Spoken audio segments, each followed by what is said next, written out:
Dieu nous a fait une grande miséricorde d'avoir rappelé notre cœur au gracieux support du prochain, d'avoir saintement jeté le baume de la suavité de cœur envers autrui dans le vin de notre zèle. Il ne nous fallait que cela. Notre zèle était tout bon. Mais il avait ce défaut d'être un peu amer, un peu pressant, un peu inquiet, un peu pointilleux. Or, le voilà purifié de cela. Il sera désormais doux, bénin, gracieux, paisible, supportant. Il nous faut donc de la douceur, de la paix dans le zèle envers autrui. Tâchez à tenir votre cœur en paix par l'égalité des humeurs. Je ne dis pas tenez-le en paix, mais je dis tâchez de le faire. Que ce soit votre principal souci, et gardez bien de prendre occasion de vous troubler de ce que vous ne pouvez si soudainement apaiser, la variété des sentiments de vos humeurs. Acceptez, sans vous troubler, de ne pas toujours réussir à conserver la paix. Gardons-nous bien aussi de certaines humilités que nous suggère le démon. Il nous jette dans les plus vives inquiétudes en nous représentant la gravité de nos péchés. C'est là un des points sur lesquels il trouble les âmes de beaucoup de manières. Tout ce qu'elles font leur semble entouré de dangers. Toutes leurs bonnes œuvres, si excellentes qu'elles soient, leur paraissent inutiles. Un tel découragement leur fait tomber les bras. Elles se sentent impuissantes à accomplir aucun bien, parce qu'elles s'imaginent que tout ce qui est louable chez les autres est mauvais en elles. L'humilité, si grande qu'elle soit, n'inquiète pas, ne trouble pas, n'agite pas l'âme. Elle est accompagnée plutôt de paix, de joie et de repos. Sans doute, la vue de sa misère lui montre clairement qu'elle a mérité l'enfer et la jette dans l'affliction. Il lui semble qu'en justice, toutes les créatures doivent la voir en horreur.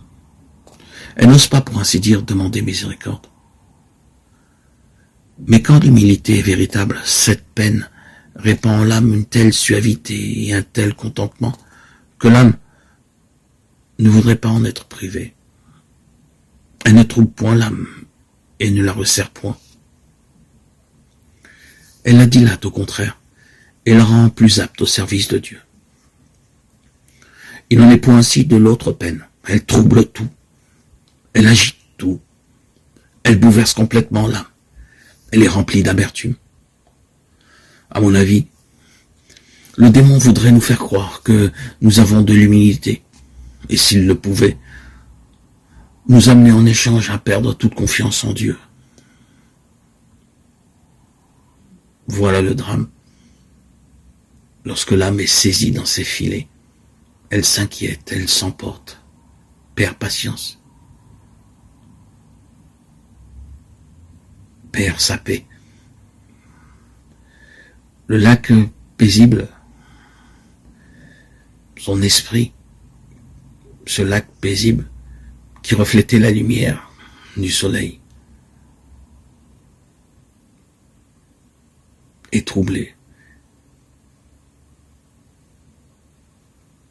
Elle ne peut plus recevoir la lumière qui faisait d'elle la représentante de Dieu. Son visage est agité.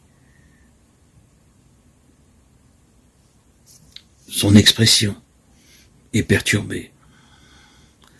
La sérénité qu'elle dégageait a disparu, pris dans les filets du diable.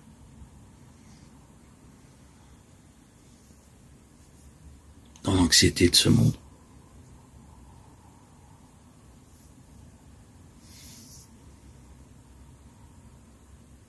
Les troubles et les souffrances que procure l'homme